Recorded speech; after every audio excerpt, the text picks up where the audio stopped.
بسم اللہ الرحمن الرحیم۔ السلام علیکم ورحمۃ اللہ وبرکاتہ۔ ایک بار پھر آپ کی خدمت میں حاضر ہوں۔ عزیز طلبہ، آج کے لیسن میں ہم سورہ انفال آیت نمبر 5 تا آیت نمبر 8 4 آیت تلاوت، ترجمہ اور تشریح کے ساتھ پیش کریں گے، اور اسی تشریح کے ضمن میں غزوہ بدر کا واقعہ بھی بیان کیا جائے گا۔ تو چلیے چلتے ہیں اور باقاعدہ طور پر اپنے لیسن کا آغاز تلاوت کلام پاک سے کرتے ہیں۔ اعوذ باللہ من الشیطان الرجیم۔ میں پناہ مانگتا ہوں اللہ کی شیطان مردود سے۔ بسم اللہ الرحمن الرحیم۔ شروع اللہ کے نام سے جو بڑا مہربان نہایت رحم فرمانے والا ہے۔ كما أخرجك ربك من بيتك بالحق، جیسا کہ نکالا آپ کو آپ کے رب نے آپ کے گھر سے حق کام کے واسطے۔ وَإِنَّ فَرِيقًا مِّنَ الْمُؤْمِنِينَ لَكَارِهُونَ، اور بلا شبہ مومنوں میں سے ایک گروہ اس بات سے ناخوش تھا۔ یجادلونک فی الحق بعدما تبین، وہ آپ سے حق بات واضح ہو جانے کے بعد اس میں جھگڑتے تھے۔ کأنما یساقون الی الموت، گویا کہ انہیں زبردستی ہانکا جا رہا ہو موت کی طرف۔ وَهُمْ يَنظُرُونَ، اور وہ موت کی طرف دیکھ رہے ہوں۔ وَإِذْ يَعِدُكُمُ اللَّهُ إِحْدَى الطَّائِفَتَيْنِ، اور یاد کرو اس وقت کو جب اللہ نے تم سے وعدہ کیا دو گروہوں میں سے ایک کا، انہا لکم، کہ وہ تمہارے لیے ہے۔ وَتَوَدُّونَ أَنَّ غَيْرَ ذَاتِ الشَّوْكَةِ تَكُونُ لَكُمْ، اور تم اس گروہ کو حاصل کرنا چاہتے تھے جو بغیر اسلحے کے تھا۔ وَيُرِيدُ اللَّهُ أَن يُحِقَّ الْحَقَّ بِكَلِمَاتِهِ، اور اللہ چاہتا تھا کہ حق کو واضح کرے اپنی کلمات کے ساتھ۔ وَيَقْطَعَ دَابِرَ الْكَافِرِينَ، اور کاٹ ڈالے کافروں کی جڑ کو۔ لِيُحِقَّ الْحَقَّ وَيُبْطِلَ الْبَاطِلَ، تاکہ حق کو حق ثابت کرے اور باطل کو باطل۔ وَلَوْ كَرِهَ الْمُجْرِمُونَ، اگرچہ مجرم اور کافر لوگ کتنے ہی ناخوش کیوں نہ ہو۔ صدق اللہ العظیم۔ عزیز طلبہ، تلاوت کلام پاک ترجمے کے ساتھ آپ نے سماعت فرمائی۔ اب چلتے ہیں ان آیات کی تشریح کی طرف، لیکن تشریح سے قبل چند باتیں بطور تمہید ضرور سمجھ لیں۔ سورہ انفال میں جہاں کفار اور مشرکین کے لیے عذاب اور انتقام کا ذکر ہے، وہاں مسلمانوں کے لیے انعام اور احسانات بھی بیان کیے گئے ہیں۔ ساتھ ہی دونوں فریقوں کے لیے عبرت اور نصیحت کی باتیں بھی موجود ہے۔ عذاب اور انتقام کے معاملات میں سب سے اہم معاملہ غزوہ بدر کا ہے، جس میں کفار بے پناہ مادی وسائل ہونے کے باوجود شکست کھا گئے، اور مسلمان انتہائی کم تعداد اور بے سر و سامانی کی حالت میں بھی فتح یاب ہوئے۔ اسی واقعے کو اللہ تعالیٰ نے سورہ انفال میں تفصیل کے ساتھ بیان فرمایا ہے، جس کا آغاز انہی آیات سے ہوتا ہے جو آج ہم نے تلاوت کی۔ پہلی آیت میں یہ بیان کیا گیا ہے کہ غزوہ بدر کے موقع پر بعض مسلمان اقدام جہاد کے لیے تیار نہیں تھے، تاہم جب اللہ کا خاص فرمان اللہ کے رسول پر نازل ہوا تو جو لوگ اقدام جہاد کو ناپسند کرتے تھے وہ بھی نبی کریم صلی اللہ علیہ وآلہ وسلم کے ساتھ اس غزوے میں شریک ہوئے۔ لیکن اس واقعے کو بیان کرنے کے لیے جو الفاظ استعمال کیے گئے ہیں وہ قابل غور ہیں، تو آئیے چلتے ہیں اور ان الفاظ پر غور کرتے ہیں جو اس موقع پر استعمال کیے گئے ہیں۔ اللہ جل جلالہ نے اس موقع پر لفظ کما استعمال فرمایا ہے جو کہ تشبیہ کے لیے استعمال ہوتا ہے، اور تشبیہ میں مشبہ کے ساتھ مشبہ بھی کا ہونا ضروری ہے۔ تو آئیے جاننے کی کوشش کرتے ہیں کہ اس آیت میں مشبہ بھی کیا ہے، یعنی کس چیز کے ساتھ تشبیہ دی گئی ہے۔ تو اس کی دو توجہ بیان کی گئی ہے۔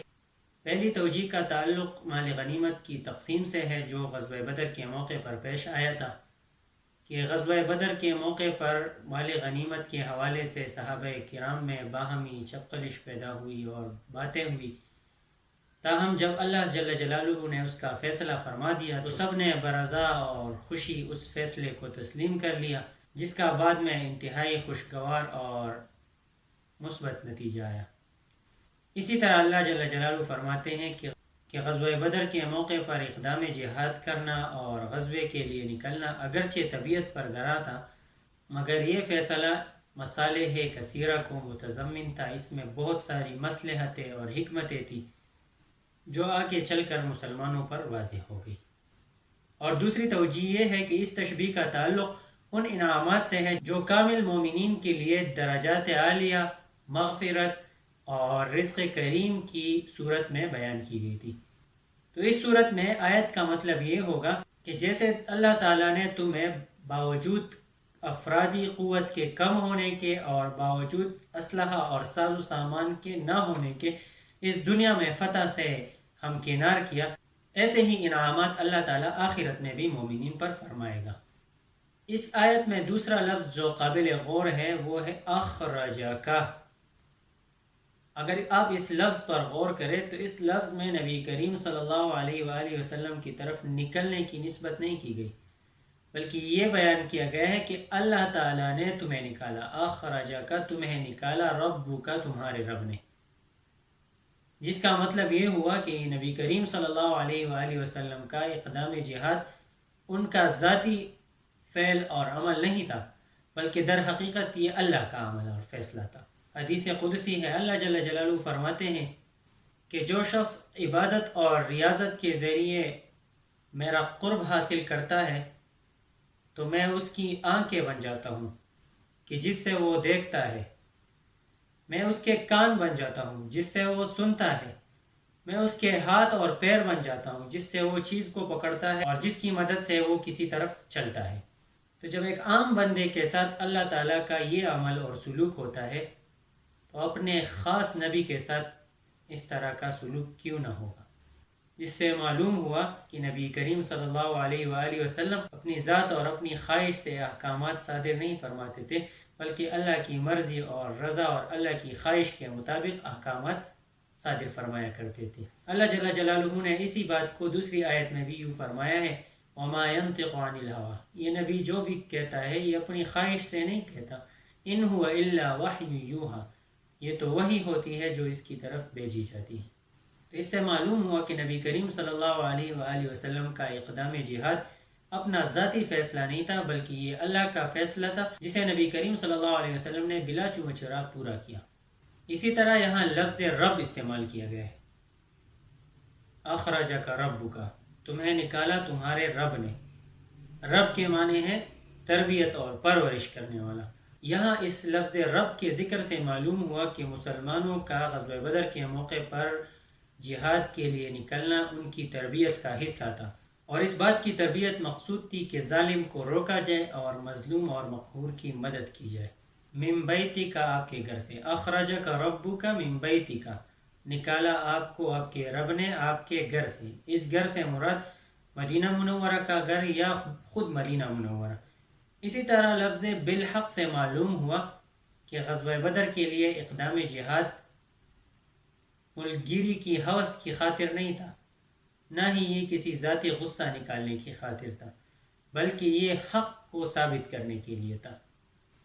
وَإِنَّ فَرِيقًا مِّنَ الْمُؤْمِنِينَ لَكَارِهُونَ، اور بلا شبہ مومنوں میں سے ایک گروہ اس بات کو ناپسند کرتا تھا۔ آیت کے اس حصے کو اور آنے والی آیات کو سمجھنے کے لیے غزوہ بدر کا واقعہ معلوم ہونا ضروری ہے۔ تو آئیے چلتے ہیں اور غزوہ بدر کے حوالے سے چند ضروری معلومات حاصل کرتے ہیں۔ حضرت ابن عامر اور ابن عقبہ کی روایت کے مطابق نبی کریم صلی اللہ علیہ وآلہ وسلم کو قریش کے قافلے کی اطلاع ملی کہ شام سے ابو سفیان کی سربراہی میں قریش کا تجارتی قافلہ واپس لوٹنے والا ہے۔ ان کی روایت کے مطابق قریش کا کوئی ایسا فرد نہیں تھا جس کا اس تجارتی قافلے میں حصہ نہیں تھا، بلکہ جو بھی شخص ایک مثقال کا مالک تھا اس نے اس تجارتی قافلے میں حصہ لے رکھا تھا، اور یہ قافلہ تقریباً 50,000 اشرفی مالیت کے سامان پر مشتمل تھا۔ اس قافلے کی حفاظت اور قیادت قریش کے 70 جوان کر رہے تھے، جن میں سے 40 قریش کے سرداروں میں سے تھے۔ جب نبی کریم صلی اللہ علیہ وآلہ وسلم کو یہ خبر ملی تو نبی کریم صلی اللہ علیہ وآلہ وسلم فوراً اس قافلے پر حملہ کرنا چاہتے تھے، کیونکہ یہ صرف ایک تجارتی قافلہ نہیں تھا بلکہ یہ قریش کی ایک تجارتی کمپنی تھی، اور اسی تجارتی کمپنی ہی کے بل بوتے پر وہ اب تک مسلمانوں کو ستاتے چلے آ رہے تھے۔ اس لیے نبی کریم صلی اللہ علیہ وآلہ وسلم نے اس قافلے پر حملہ کرنے کے لیے بلا تردد حامی بھر لی۔ تاہم جب نبی کریم صلی اللہ علیہ وآلہ وسلم نے اپنی اس خواہش کا ذکر صحابہ کرام سے کیا تو چونکہ رمضان تھا اور پہلے سے کوئی تیاری نہیں تھی، اس لیے چند صحابہ نے تردد کا اظہار کیا، اور جو صحابہ تیار تھے ان میں سے چند ایسے تھے جن کی سواریاں دیہات میں تھی۔ نبی کریم صلی اللہ علیہ وآلہ وسلم نے ان کو بھی منع کر دیا اور فرمایا کہ جو تیار ہے بس وہی روانہ ہو جائے۔ لہٰذا جو صحابہ تیار نہیں تھے ان کا یہی خیال تھا کہ چونکہ ایک تجارتی قافلے پر حملہ ہے اور کسی لشکر کے ساتھ مقابلہ نہیں، لہٰذا اتنی افرادی قوت درکار نہیں ہوگی اور ہماری ضرورت نہیں ہوگی، اس لیے وہ رہ گئے، اور نبی کریم صلی اللہ علیہ وآلہ وسلم ان افراد کے ساتھ روانہ ہوئے جنہوں نے جانے کی حامی بھر لی تھی اور جن کی سواریاں تیار تھیں۔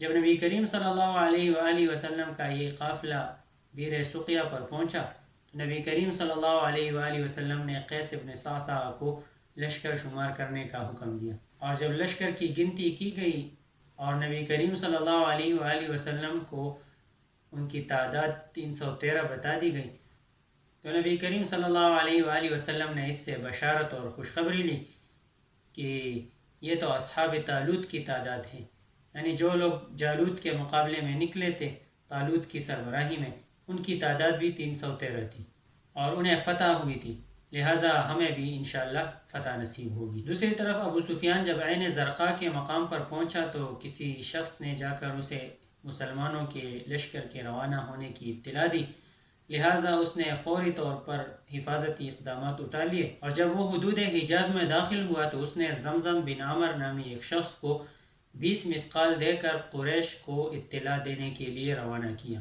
زمزم بن عمر ایک سانڈنی پر روانہ ہوا اور عرب کے رواج کے مطابق اس سواری کے کان کاٹ دیے اور کجاوا بھی الٹا کر دیا جو خطرے کی علامت تھی۔ جب زمزم بن عمر مکہ پہنچا تو قریش انہیں دیکھ کر فوراً جمع ہو گئے اور پھر انہوں نے اعلان کر دیا، اور ہر شخص اپنے تجارتی سامان کو بچانے کے لیے مسلمانوں کے خلاف لڑنے کے لیے تیار ہو گیا، یہاں تک کہ جو لوگ خود نہیں جا سکتے تھے انہوں نے اپنی جگہ دوسرے افراد کو بھیجا، اور جن افراد سے مشرکین کو خطرہ تھا کہ یہ مسلمانوں کے ہمدرد اور معاون ہو سکتے ہیں انہیں زبردستی اپنے ساتھ لشکر میں شامل کیا۔ اس طرح نبی کریم صلی اللہ علیہ وآلہ وسلم کے چچا حضرت عباس اور نبی کریم صلی اللہ علیہ وآلہ وسلم کے چچا زاد طالب اور عقیل بھی کفار کے ساتھ اس لڑائی میں شریک تھے۔ قریش نے انتہائی تیز رفتاری کے ساتھ 3 دن میں ایک بڑے لشکر کو تیار کر لیا جو 1000 افراد پر مشتمل تھی، جس میں 200 گھوڑے اور 600 زیریں تھیں، اسی طرح گانے والی لونڈیاں اس میں الگ سے شامل تھی، اور یہی لشکر جب کسی مقام پر پڑاؤ ڈالتا تو ان کے ایک وقت کے کھانے کے لیے 10 اونٹ ذبح ہوتے تھے۔ دوسری طرف نبی کریم صلی اللہ علیہ وآلہ وسلم اس خبر سے لا علم تھے، اور جب آپ صلی اللہ علیہ وآلہ وسلم کو اطلاع ملی کہ ابو سفیان نے راستہ بدل لیا ہے اور کفار کا ایک مسلح لشکر مسلمانوں پر حملہ آور ہونے کے لیے قریب ہی پہنچ چکا ہے، تو نبی کریم صلی اللہ علیہ وآلہ وسلم نے اپنے صحابہ کو جمع کیا اور ان سے مشورہ کیا۔ اس موقع پر چند صحابہ نے پس و پیش سے کام لیا۔ تاہم حضرت ابوبکر صدیق رضی اللہ عنہ فوراً بڑھے اور آپ صلی اللہ علیہ وآلہ وسلم کے ہر فیصلے کو دل و جان سے قبول کرنے کی حامی بھر لی۔ پھر حضرت عمر رضی اللہ عنہ آگے بڑھے اور نبی کریم صلی اللہ علیہ وآلہ وسلم کو یقین دہانی کرائی کہ آپ جو بھی حکم فرمائیں گے اس پر من و عن عمل ہوگا۔ تاہم نبی کریم صلی اللہ علیہ وآلہ وسلم نے بدستور یہ مشورہ جاری رکھا، جس سے انصار کے سردار سعد رضی اللہ عنہ سمجھ گئے کہ حضور صلی اللہ علیہ وآلہ وسلم ان کا منشا جاننا چاہتے ہیں۔ تو حضرت سعد رضی اللہ عنہ کھڑے ہوئے اور ارشاد فرمایا، اے اللہ کے رسول، کیا آپ ہماری مرضی جاننا چاہتے ہیں؟ اللہ کے رسول نے فرمایا ہاں۔ حضرت سعد رضی اللہ عنہ نے فرمایا کہ اگر آپ ہمیں سمندر میں کودنے کا کہے تو ہم سمندر میں کود جائیں گے اور ہم میں سے کوئی بھی پیچھے نہیں رہے گا۔ حضرت سعد کی یہ بات سن کر نبی کریم صلی اللہ علیہ وآلہ وسلم انتہائی مسرور ہوئے اور خوش ہوئے۔ پھر آپ صلی اللہ علیہ وآلہ وسلم نے قافلہ روانہ ہونے کا حکم فرمایا اور فرمایا کہ اللہ تعالیٰ نے مجھ سے 2 گروہوں میں سے ایک گروہ کا وعدہ فرمایا ہے۔ ایک گروہ سے ابو سفیان کا تجارتی قافلہ یعنی عیر مراد ہے، اور دوسرے گروہ سے ابو جہل کا مسلح لشکر یعنی نفیر مراد ہے۔ اور آپ صلی اللہ علیہ وآلہ وسلم نے قسم کھا کر فرمایا کہ میں ان مقامات کو دیکھ رہا ہوں جہاں مشرکین قتل ہوں گے۔ بلکہ غزوہ بدر کی رات کے آخری پہر نبی کریم صلی اللہ علیہ وآلہ وسلم نے حضرت ابوبکر صدیق رضی اللہ عنہ کو سرداران قریش کی قتل گاہ باقاعدہ اشارہ کر کے بتلا دیے تھے۔ عزیز طلبہ، غزوہ بدر کا قصہ آپ نے سماعت فرما لیا۔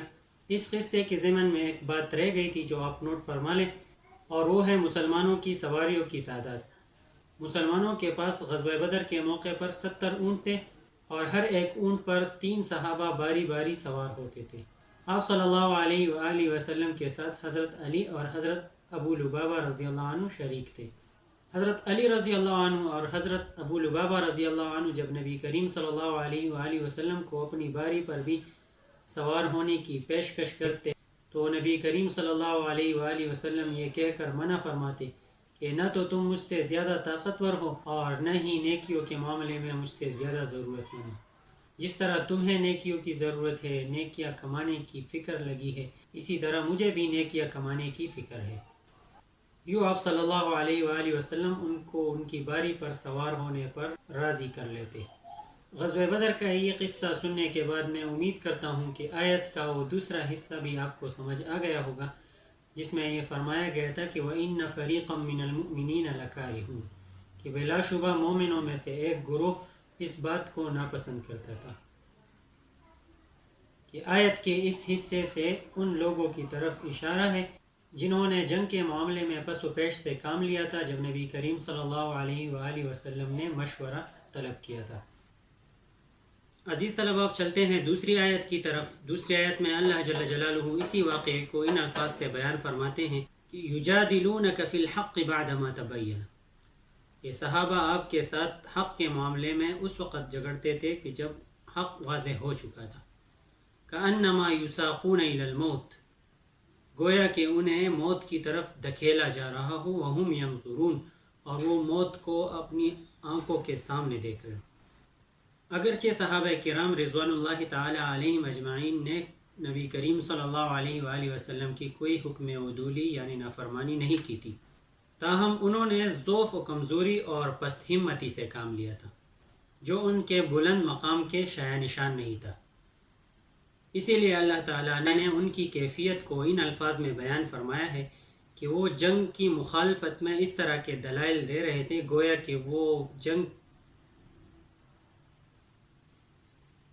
کہ انہیں موت کی طرف دھکیلا جا رہا ہو اور وہ باقاعدہ موت کو دیکھ رہے ہو کہ ان کی موت یقینی ہو، جہاں سے نکلنا ناممکن ہو۔ اس سے اگلی آیت میں اللہ جل جلالہ ارشاد فرماتے ہیں کہ وَإِذْ يَعِدُكُمُ اللَّهُ إِحْدَى الطَّائِفَتَيْنِ أَنَّهَا لَكُمْ، یاد کرو اس وقت کو جب اللہ تعالیٰ نے تم سے وعدہ کیا کہ دونوں گروہوں میں سے ایک گروہ تمہارا ہے، تمہارے قبضے میں دیا جائے گا۔ وَتَوَدُّونَ أَنَّ غَيْرَ ذَاتِ الشَّوْكَةِ تَكُونُ لَكُمْ، اور تم چاہتے تھے کہ بغیر کانٹے والا تمہارا ہو۔ وَيُرِيدُ اللَّهُ أَن يُحِقَّ الْحَقَّ بِكَلِمَاتِهِ وَيَقْطَعَ دَابِرَ الْكَافِرِينَ، اور اللہ تعالیٰ چاہتا تھا کہ وہ حق کو ثابت کرے اپنی کلمات کے ساتھ اور کاٹ دے کافروں کی جڑ کو۔ اس آیت کو یوں سمجھیے کہ جب نبی کریم صلی اللہ علیہ وآلہ وسلم اور صحابہ کرام رضوان اللہ تعالی علیہم اجمعین کو ابو جہل کے مسلح لشکر کی اطلاع ملی تو اب مسلمانوں کے سامنے دو راستے تھے یا دو گروہ تھے. ایک عیر یعنی ابو سفیان کا تجارتی قافلہ اور دوسرا نفیر یعنی ابو جہل کا مسلح لشکر. ساتھ ہی اس آیت سے یہ معلوم ہوتا ہے کہ نبی کریم صلی اللہ علیہ وآلہ وسلم سے یہ وعدہ بھی کیا گیا تھا اور نبی کریم صلی اللہ علیہ وآلہ وسلم کی توسط سے مسلمانوں سے بھی یہ وعدہ کیا گیا تھا کہ دو گروہوں میں سے ایک گروہ پر تمہیں دسترس اور قابو ملے گا. تاہم یہ واضح نہیں تھا کہ وہ کون سا گروہ ہوگا، لیکن ظاہر یہ ہے کہ تجارتی قافلے سے مقابلے کی صورت میں مشکلات، سختیاں اور تکالیف کم تھی اور ابو جہل کے مسلح لشکر کے ساتھ مقابلہ انتہائی پرخطر اور مشکلات سے گھرا ہوا تھا. نبی کریم صلی اللہ علیہ وآلہ وسلم اور چند دیگر بڑے صحابہ حضرات خلفائے راشدین وغیرہ مسلح لشکر سے مقابلے کے حق میں تھے. تاہم چند صحابہ ایسے تھے جو چاہتے تھے کہ یہ مقابلہ غیر مسلح لشکر یعنی تجارتی قافلے سے ہو، جس کو اس آیت میں غیر ذات الشوکہ سے تعبیر کیا گیا ہے. لیکن اللہ تعالیٰ کو ان کی یہ خواہش اور چاہت پسند نہیں آئی، تو اس آیت میں اللہ تعالیٰ نے ان صحابہ کرام کی رائے اور چاہت کی ناپسندیدگی کا اظہار فرمایا جو صحابہ چاہتے تھے کہ غیر مسلح لشکر یعنی تجارتی قافلے سے پالا پڑے اور مقابلہ ہو جائے، بلکہ اللہ تعالیٰ نے فرمایا کہ اللہ یہی چاہتا تھا کہ حق غالب ہو جائے اور کافروں کی جڑ کٹ جائے، اور یہ تبھی ممکن تھا جب مقابلہ مسلح لشکر سے ہو. تو اس آیت میں جہاں جنگ بدر کے موقع پر بعض صحابہ کرام کے جزوی واقعے کو ذکر کیا گیا ہے، وہیں ان صحابہ کرام کو تنبیہ بھی کی گئی ہے کہ تمہاری یہ چاہت اور خواہش پست ہمتی، کمزوری اور وقتی فائدے پر مبنی تھی، اور جو اللہ اور اللہ کے رسول اور دیگر کبار صحابہ چاہتے تھے وہ عزیمت اور دائمی فائدے پر مبنی تھا. میں بھی کسی کے ذہن میں آئے کہ اللہ جل جلالہ نے اس موقع پر مبہم وعدہ کیوں فرمایا تھا کہ دونوں گروہوں میں سے ایک گروہ پر تمہیں دسترس اور قابو حاصل ہوگا، تو اس کا جواب مفسرین نے یہی نقل ہے کہ اس سے اللہ تعالیٰ کا مقصود صحابہ کرام کا امتحان لینا تھا کہ وہ ضعف اور کمزوری اور پست ہمتی سے کام لیتے ہیں یا عزیمت، بہادری اور ثابت قدمی سے کام لیتے ہیں. اگلی اور ہمارے اس لیسن کے آخری آیت میں اللہ جل جلالہ ارشاد فرماتے ہیں کہ لِيُحِقَّ الْحَقَّ وَيُبْطِلَ الْبَاطِلَ وَلَوْ كَرِهَ الْمُجْرِمُونَ. اللہ تعالیٰ نے غزوہ بدر کے موقع پر تمہارا غیر مسلح لشکر کے بجائے مسلح لشکر سے مقابلہ اسی وجہ سے کروایا تاکہ حق غالب آ جائے اور باطل ختم ہو جائے، اگرچہ مجرم لوگ کتنے ہی ناخوش ہوں.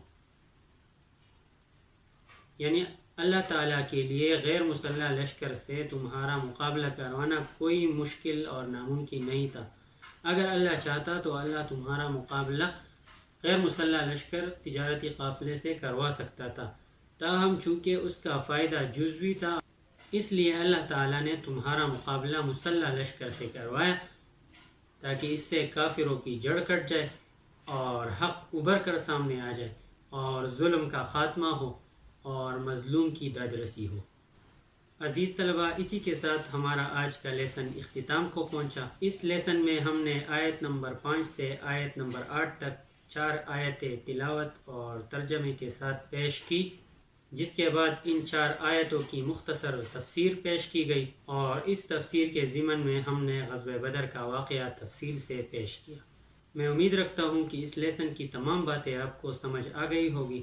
اگر کہیں پر بھی کوئی پرابلم ہو تو آپ کمنٹ میں منشن کریں، انشاءاللہ اس کی وضاحت کی جائے گی.